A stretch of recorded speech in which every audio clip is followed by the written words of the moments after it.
شاہ بنی آدم مدینے کے تاجدار آمنہ کلال، ہم بے کسوں کے کس، ہم بے سہاروں کے آسرا، ہم دکھیاروں کے دکھیار، عرش کی معراج والے آقا حضرت محمد مصطفیٰ صلی اللہ تعالیٰ علیہ وآلہ وسلم کی بارگاہ اقدس میں بے حد اور بے شمار درود و سلام کا نذرانہ پیش کرو تو بعد حضرات گرامی، آج جمعۃ المبارک کا بابرکت دن ہے اور رجب المرجب کی آج 19 تاریخ ہے اور ان قریب شب معراج بھی آنے والی ہے۔ اللہ تبارک و تعالی ہمیں اس بابرکت مہینے کے صدقے ہم سب کی بخشی فرمائے۔ اللہ تبارک و تعالی ہم سب کو زیادہ سے زیادہ نیک اعمال کرنے کی توفیق عطا فرمائے۔ اللہ تبارک و تعالی ہم سب کو برے اعمال سے محفوظ فرمائے اور اہل بیت کی شان ویسے ہی بڑی اعلیٰ ہے، کیونکہ اللہ تبارک و تعالی نے ان کا ذکر قرآن میں فرما دیا ہے اور اللہ تبارک و تعالی کو خوب ستھرا فرما دیا ہے، یہی پاک ہے، اللہ نے اور ستھرا کر دیا ہے۔ اور یہ جتنی بھی عظمتی ہے، جتنے بھی یہ مقام ملا ہے، یہ ساری ہی برکتیں میرے حضور کی ہیں، کیونکہ حضور نہ ہوتے تو کچھ نہ ہوتا۔ اہل بیت جو بنی ہے یہ بھی میرے مصطفیٰ کی برکتیں ہیں۔ اللہ تبارک و تعالی ہم سب کو ان کی محبت عطا فرمائے اور یہ بھی ایمان کا حصہ ہے، یہ بھی اہل بیت سے محبت ایمان کا حصہ ہے۔ حضرت امام جعفر صادق رضی اللہ تعالی عنہ فرماتے ہیں کہ جو بندہ آقا علیہ الصلوۃ والسلام اور آپ کی اہل بیت پر 100 مرتبہ درود پاک پڑھتا ہے، اللہ تبارک و تعالی اس کی 100 حاجتیں پوری فرماتا ہے۔ اہل بیت ہیں، ان کی تو ہے ہی برکتیں۔ اللہ تبارک و تعالی ہمیں ان کے صدقے جنت عطا فرمائے اور اللہ تبارک و تعالی ہمیں ان کی محبت عطا فرمائے۔ ایک 4 سال کا بچہ گلی میں کھڑے ہو کے رو رہا تھا، ایک صاحب وہاں سے گزرے تو آپ اس بچے نے کہا کہ صاحبزادے، سیدزادے، آپ روتے کیوں؟ آپ کو جو چاہیے میں دیتا ہوں، آپ جتنا سامان چاہیے میں دیتا ہوں، آپ کو کچھ بھی چاہیے میں دیتا ہوں، آپ مجھے بتائیے روتے کیوں ہیں؟ اس بچے نے کہا کہ چچا جان، مجھے کچھ نہیں چاہیے، میں رو تو اس وجہ سے رو رہا ہوں کہ جہنم کے خوف سے رو رہا ہوں۔ بچے کی عمر بھی 4 سال کی ہے، کہا میں جہنم کے خوف سے رو رہا ہوں۔ اس نوجوان نے، اس صاحب نے کہا ابھی بچہ تمہاری عمر چھوٹی ہے اور اللہ تبارک و تعالیٰ بچوں کو جہنم میں نہیں چلائے گا، آپ روتے کیوں ہو؟ آپ چپ کر جیتیے۔ اس بچے نے کہا کہ چچا جان، کیا آپ دیکھتے نہیں کہ جب بڑی لکڑیوں کو جلایا جاتا ہے، پہلے چھوٹی چھوٹی لکڑیوں کو جلایا جاتا ہے، ان سے آگ سلگتی ہے تو پھر جب بڑی لکڑیوں کو آگ لگتی ہے تو اس وقت کو میں ہو رہا ہوں جب بڑے بڑے کافروں کو جلایا جائے گا، ابو جہل کو جلایا جائے گا، ابو لہب کو جلایا جائے گا، جب بڑے بڑے کافروں کو جلایا جائے گا تو اس وقت کا مجھے خوف ہے کہیں ان کو جلانے کے لیے پہلے مجھے نہ جلانا ہے۔ اور خوف خدا دیکھے بچے کا، وہ بچہ کون تھا؟ اس بچے کا نام امام جعفر صادق رضی اللہ تعالی عنہ تھا، کہ چھوٹی سی عمر کے اندر خوف خدا چیک کرے کہ کس قدر جہنم کا خوف ہے، سجدے ہیں، آل رسول ہیں،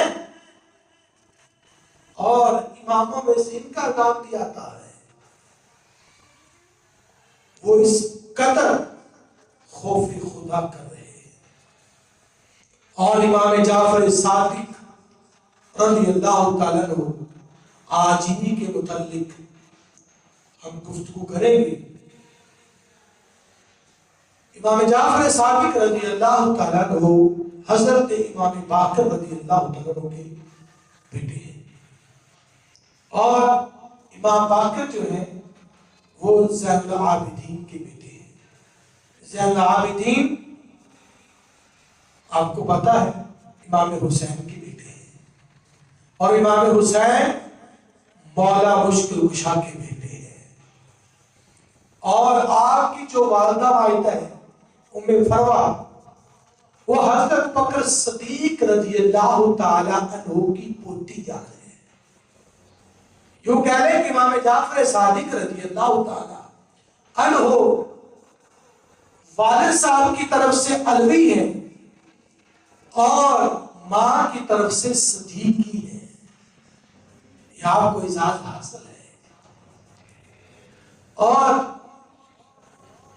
آپ کی صحبت ببرکت میں کئی بڑے بڑے جیت محدثین نے آپ سے علم حاصل کیا ہے۔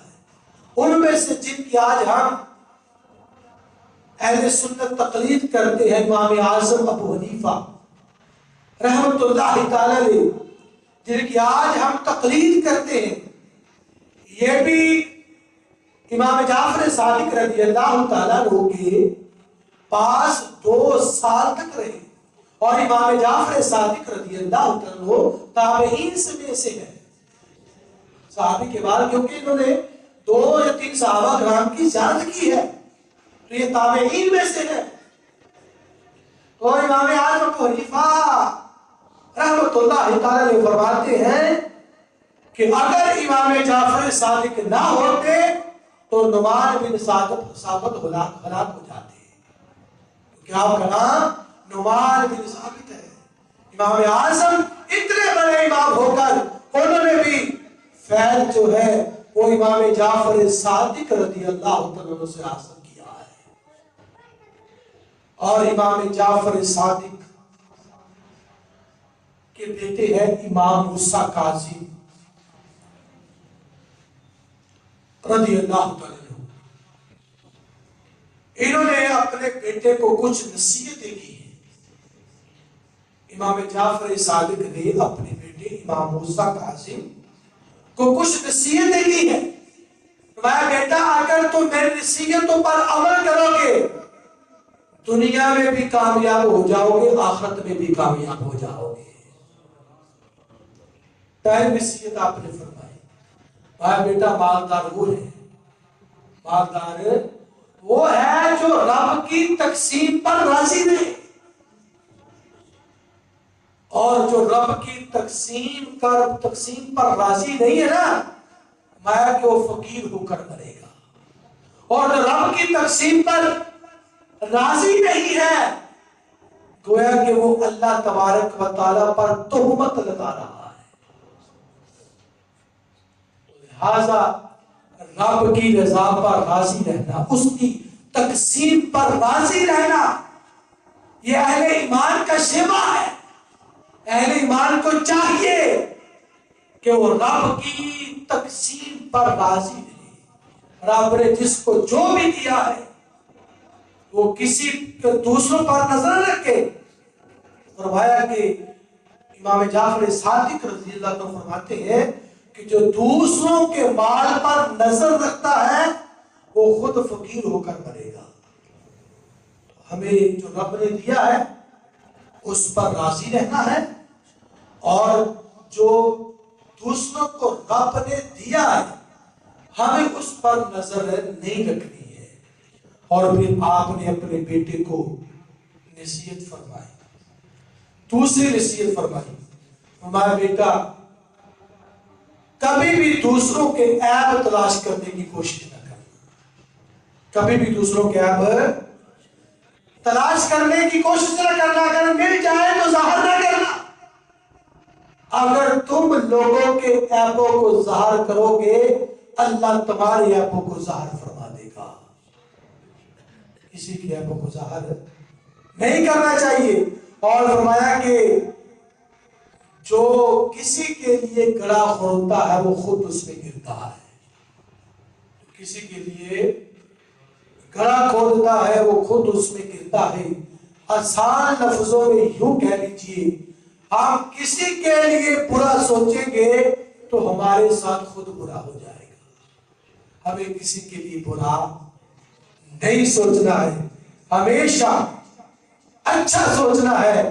اور آپ نے بڑی ہی پیاری بات فرمائی، فرمایا کہ بیوقوفوں کی صحبت اختیار نہ کرنا، بیوقوفوں کی صحبت اختیار نہ کرنا، تم ذلیل ہو جاؤ گے، تمہاری عزت ختم ہو جائے گی، تمہاری معاشرے کے اندر کوئی عزت نہیں ہوگی۔ اور فرمایا کہ بیٹا علماء کی صحبت میں رہنا، علماء کی صحبت میں رہنا، اللہ تبارک و تعالیٰ تمہیں دونوں جہاں بھی عزت عطا فرمائے گا۔ لیکن بڑوں کی نصیحتیں بھی اعلیٰ ہوتی ہیں، اور پھر باپ نصیحت بھی اپنے بیٹے کو اچھے کام کی کر رہے ہیں، یہ نہیں کہہ رہے کہ مال و دولت جمع کر لینا، مال کما لینا، دنیا کما لینا، اچھا گھر بنا لینا، اچھی جگہ شادی کر لینا، یہ نہیں، بلکہ نصیحت یہ کر رہے ہیں کہ لوگوں کو عیبوں کو تلاش نہیں کرنا۔ اور تیسری نصیحت یہ فرمائی کہ بیٹا لوگوں پر عیب نہیں لگانے، لوگوں پر عیب نہیں لگانے، اس سے بچنا ہے، ورنہ کیا ہوگا، تم لوگوں پر عیب لگاؤ گے، لوگ تم پر عیب لگانا شروع کر دیں گے، لوگوں پر عیب نہیں لگانے۔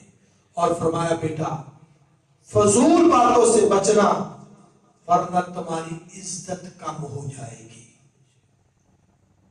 امام جعفر صادق رضی اللہ تعالیٰ اپنے بیٹے امام موسیٰ کاظم رضی اللہ تعالیٰ سے یہ وصیت فرمائی کہ بیٹا فضول باتوں سے بچنا ورنہ تمہاری عزت کم ہو جائے گی۔ تو آج معاشرے کے اندر جو بندہ زیادہ بولتا ہے، جو زیادہ باتیں کرتا ہے، ہم کیا جان چھڑاتے کہ نہیں چھڑاتے اسے؟ یار بندہ بولتا ہی بڑا ہے، بندہ بولتا ہی بڑا یار، چپ ہی نہیں کرتا، اور بندہ اس سے کنی کتراتا ہے، سائڈ میں جاتا ہے، بچتا ملاقات کرنے سے، اس سے گفتگو کرنے سے بندہ بچتا ہے کہ یار اس سے پالا پڑ کے جان چھٹنی نہیں ہے۔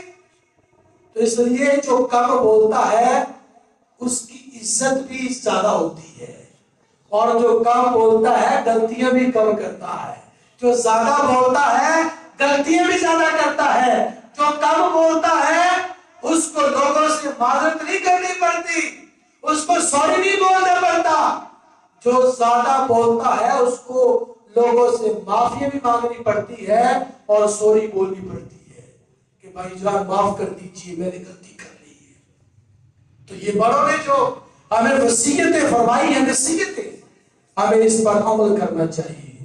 اور امام جعفر صادق رضی اللہ تعالیٰ نے اپنے بیٹے امام موسیٰ کاظم رضی اللہ تعالیٰ کو نصیحت فرمائی، بیٹا ہمیشہ حق بات کہنا، ہمیشہ حق بات کہنا، اگلی بات سنیے گا، یہ تو حق نہیں کہہ دیتا نا بیٹا، حق کا ساتھ دینا، حق بات کرنا، سچ بولنا، جھوٹ نہ بولنا، اگلی بات سنیے گا، آپ نے فرمایا بیٹا ہمیشہ حق بات کہنا اگرچہ تمہارے خلاف کیوں نہ ہو، اگرچہ تمہارے خلاف کیوں نہ ہو، یہ نہیں کہ جناب آپ بات میرے اوپر آ گئی ہے تو میں بول کر جاؤں، اگر بات میرے اوپر آ گئی ہے تو میں بات کما جاؤں، اب بات میرے اوپر آ گئی میں مانوں ہی نا. نہیں، بات ہمیشہ حق کرنی ہے چاہے وہ اپنے ہی خلاف کیوں نہ ہو. تو یہ آپ نے اپنے بیٹے کو نصیحت فرمائی، اور پھر آپ نے اپنے بیٹے کو جو نصیحت فرمایا کہ بیٹا قرآن پاک کی تلاوت کرتے رہنا، قرآن پاک کی تلاوت کرتے رہنا، سلام کو عام کرتے رہنا، کوئی جانتا ہو یا نہ جانتا ہو اس کو سلام کرنا ہے، اور نیکی کا حکم دیتے رہنا، برائی سے منع کرتے رہنا، اور جو تعلق توڑے تم اس سے جوڑنا، اور جو تم سے روٹھ جائے تم بات کرنے میں پہل کرنا، اور جو تجھ سے مانگے اس کو عطا کر دینا. جب یہ تمہارے اندر صفات پائی جائے گی اللہ تمہیں دنیا میں بھی کامیاب کرے گا، اللہ تمہیں آخرت میں بھی کامیاب فرما دے گا. اور آپ نے ایک آخری بات فرمائی، بیٹا کبھی بھی چغل خوروں کے پاس نہ بیٹھنا، کبھی بھی چغل خوروں کے پاس نہ بیٹھنا. امام جعفر صادق رضی اللہ عنہ نے اپنے بیٹے امام موسیٰ کاظم رضی اللہ تعالیٰ عنہ سے فرمایا، بیٹا چغل خوروں سے بچ کے رہنا، چغل خوروں سے بچ کے رہنا. اس کی اپنی عزت تو ہے کوئی نہیں، وہ تمہاری عزت بھی خراب کر دے گا، وہ تمہاری عزت بھی خراب. چغل خور کا کام کیا ہوتا ہے؟ چغلی ادھر کی، کبھی آپ کی عزت کو داغدہ کیا، کبھی میری عزت کو داغدہ کیا، کبھی فلاں کی عزت کو داغدہ کیا، کیونکہ چغل خور کا کام یہی ہے. تو امام جعفر صادق رضی اللہ تعالیٰ عنہ نے اپنے بیٹے کو بڑی ہی پیاری نصیحتیں فرمائی. خدا کی قسم بندہ اگر ان نصیحتوں پر عمل کر لے تو اس کا دونوں جہاں میں بیڑا پار ہو جائے گا. معاشرے کے اندر اس کو جو ہے وہ رہنے سہنے کا ڈنگ آ جائے گا. ایک صاحب جو ہے وہ حج کے لیے جانے لگے، ان کے پاس 10,000 دینار تھے. کتنے؟ 10,000 دینار تھے. امانت دار بندہ بھی آج کم ہی ملتا ہے. آج کسی کے پاس پیسے پڑے ہو وہ کسی کو امانت رکھوائے تو ڈرتا ہے، بھائی پتہ نہیں واپسی ملے گی نہیں ملے گی، واپسی میرے ساتھ کیا ہوگا. تو لوگ پیسے دینے سے ڈرتے ہیں. کیوں؟ کیونکہ ہم نے اپنا اعتبار خود ختم کر دیا ہے. 2 نمبری ہم نے شروع کر دی ہے. لوگ ہمارے اوپر یقین کرتے ہیں لیکن ہم ان کا یقین توڑ دیتے ہیں، ہم ان کے اعتبار کو پاش کر دیتے ہیں. اس لیے لوگ آج ہمارے پاس امانتیں رکھوانے سے ڈرتے ہیں. امانت دار تو میرے مصطفیٰ تھے، دشمن بھی آگے اپنی امانتیں میرے مصطفیٰ کے پاس رکھوایا کرتے تھے. دشمن بھی، کافر بھی، حالانکہ وہ یہ جانتے تھے کہ یہ مسلمانوں کے نبی ہے، یہ مسلمان ہے، یہ ہمارے خلاف ہے، لیکن وہ یہ بھی جانتے تھے ان جیسا کائنات کے اندر اماندار بھی کوئی نہیں ہے. اور وہ صاحب کے پاس 10,000 دینار تھے. انہوں نے امام جعفر صادق رضی اللہ تعالی عنہ سے عرض کی کہ حضور یہ 10,000 دینار ہے، میں حج پہ جا رہا ہوں، آپ کی مہربانی ہے آپ ایک مکان میرے لیے خرید لینا، جب واپس آؤں گا حج کر کے میں اور میرے بچے وہاں رہیں گے، زندگی بسر کر لیں گے. امام جعفر صادق رضی اللہ تعالیٰ عنہ نے وہ 10,000 دینار لیے اور سارے کے سارے غریبوں میں بانٹ دیے. سارے بولو ذرا، سارے کے سارے غریبوں میں بانٹ دیے. بندہ حج کر کے واپس آیا کہ حضور میرا مکان، آپ نے فرمایا میں نے آپ کا مکان جو ہے وہ جنت میں خرید لیا ہے. آپ کا مکان ہے جنت میں خرید لیا ہے، جس کی پہلی حد محمد مصطفیٰ تک پہنچتی ہے، اس کی دوسری حد مولا مشکل کی تک پہنچتی ہے، اس کی تیسری حد امام حسن تک پہنچتی ہے، اس کی چوتھی حد امام حسین تک پہنچتی ہے، اور آپ نے رکا لکھ کے دے دیا، آپ نے تحریر لکھ کے دے دی کہ یہ ضمانت ہے، جاؤ تمہارے لیے جنت میں میں نے گھر خرید لیا ہے، رجسٹری کر کے دے دی، سٹامپ کر دیا، لکھ کر دے دیا کہ میں نے تمہارے لیے جنت میں گھر خرید لیا ہے۔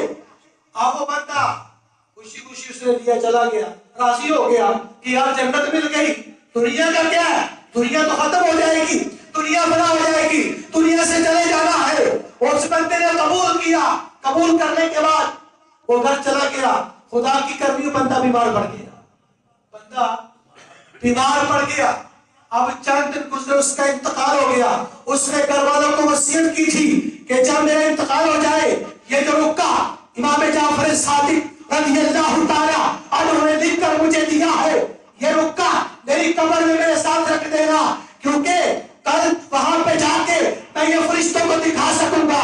یہ رکا آل نبی نے، اولاد علی نے، امام جعفر صادق رضی اللہ تعالی عنہ نے لکھ کر دیا ہے، مجھے جنت کی ضمانت دی ہے، جنت میں میرے لیے گھر خریدا ہے، یہ رکا میرے ساتھ رکھ دینا ہے، یہ رکا میرے ساتھ رکھ دینا۔ انتقال ہو گیا، رکا ساتھ رکھ دیا۔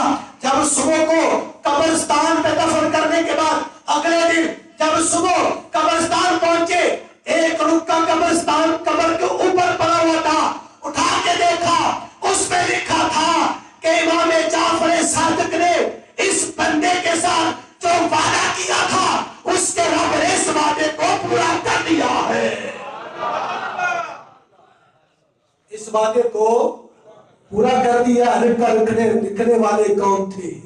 اولاد علی میں سے امام جعفر صادق رضی اللہ تعالیٰ عنہ تھے، اور جس کو لکھ کر دے دے اللہ بھی انہیں جنت عطا فرما دیتا ہے، اور جو ان سے محبت کرے اللہ ان کو بھی جنت عطا فرما دیتا ہے۔ اور امام مالک فرماتے ہیں کہ میں کئی عرصہ تک امام جعفر صادق رضی اللہ کی صحبت میں رہا، ان کے پاس آتا جاتا رہا، میرا یہ کام تھا، میں کبھی ان سے آتا جاتا علم دین حاصل کرتا تھا۔ کیا امام مالک کہتے ہیں میں جب بھی امام جعفر صادق رضی اللہ عنہ کے پاس کیا ہوں، آپ کو میں نے 3 حالتوں میں سے ایک حالت میں دیکھا ہے، 3 حالتوں میں سے ایک حالت میں دیکھا ہے۔ یا تو میں نے دیکھا جب بھی میں کیا ہوں آپ نماز پڑھ رہے ہیں، یا میں جب بھی کیا ہوں آپ قرآن کی تلاوت کر رہے ہیں، یا میں جب بھی کیا ہوں آپ روزے دار ہوتے ہیں۔ میں نے کبھی ان 3 حالتوں کے علاوہ آپ کو دیکھا ہی نہیں ہے، آپ ہر وقت اللہ کی عبادت میں مصروف رہتے ہیں۔ یہ ان کا ایک بندہ آیا، کہنے لگا آپ اولاد علی ہیں، آپ سیدزادے ہیں، اہل بیت میں سے ہیں، آپ کی مہربانیاں میرے لیے دعا کریں، اللہ مجھے مالا مال کر دے اور میں 50 حج کروں۔ کتنے؟ 50۔ آپ نے دعا فرمائی یا اللہ اس بندے کو مالا مال کر دے اور اس کو 50 حج کرنے کی توفیق عطا فرما دے۔ اور آپ کی دعا قبول ہو گئی۔ اس بندے نے پورے 50 حج کیے۔ کتنے حج کیے؟ 50 حج کیے۔ اب 51واں حج کرنے کے لیے وہ چلا۔ دعا کتنے کے لیے تھی؟ کتنے کے لیے تھی؟ وہ بندہ کہتا میں 51 کرنے میں ہوں، دعا 50 کی لی، 51واں کرنے کے لیے چل پڑا۔ خدا کی کرنی ایک نہر پہ وضو کرنے کے لیے بیٹھا، پاؤں پھسلا اور بیچارہ وہ نہر کے اندر گر گیا، وہیں اس کا انتقال ہو گیا۔ کیونکہ دعا کتنے کے لیے تھی؟ 50 کے لیے تھی۔ کیونکہ اللہ والوں کی زبان سے جو نکل جاتا ہے اللہ میں پوری فرما دیتا ہے۔ اور امام جعفر صادق رضی اللہ عنہ فرماتے ہیں 5 لوگوں کی صحبت سے بچ کے رہنا۔ کتنے لوگوں کا نہیں بولو؟ 5 لوگوں کی صحبت سے بچ کے رہنا۔ ایک بہت جھوٹ بولنے والا، ایک بہت جھوٹ بولنے والا۔ کیوں کیا فرماتے ہیں وہ تمہیں دھوکہ دے گا، وہ تمہیں، وہ جھوٹے بندے کا کم ہی جھوٹ بول رہے ہیں، وہ جھوٹ کچھ بھی کر سکتا ہے۔ فرمایا جھوٹے بندے سے بچ کے رہنا ہے، اور فرمایا نمبر 2 بیوقوف آدمی سے بچ کے رہنا ہے، بیوقوف آدمی سے بھی بچ کے رہنا ہے۔ وہ تمہارا نفع کرنا چاہے گا کوشش کرے گا، لیکن نفع کرتے کرتے بیوقوف ہے نا، نقصان کر دے گا، نفع کرتے کرتے نقصان کر دے گا۔ اور نمبر 3 فرمایا کنجوس بندے کو بھی بچ کے رہنا، کنجوس بندے کو بھی بچ کے رہنا۔ کیوں؟ کہ جب تمہارے اوپر مشکل وقت آئے گا، تمہیں کوئی ضرورت پڑے گی، وہ بندہ بھاگ جائے گا، بندہ علیحدہ ہو جائے گا۔ نمبر 4 آپ نے فرمایا بزدل آدمی سے بچ کے رہنا ہے، بزدل آدمی سے بھی بچ کے رہنا ہے۔ کیوں؟ کیونکہ جب تم کبھی مشکل میں پھنس جاؤ گے وہ تمہیں چھوڑ کے بھاگ جائے گا۔ اور نمبر 5 فرمایا فاسق بندے سے بھی بچ کے رہنا ہے، فاسق بندے سے بھی بچ کے رہنا ہے، کیونکہ وہ تمہیں ایک لقمے کے بدلے بھی بیچ ڈالے گا۔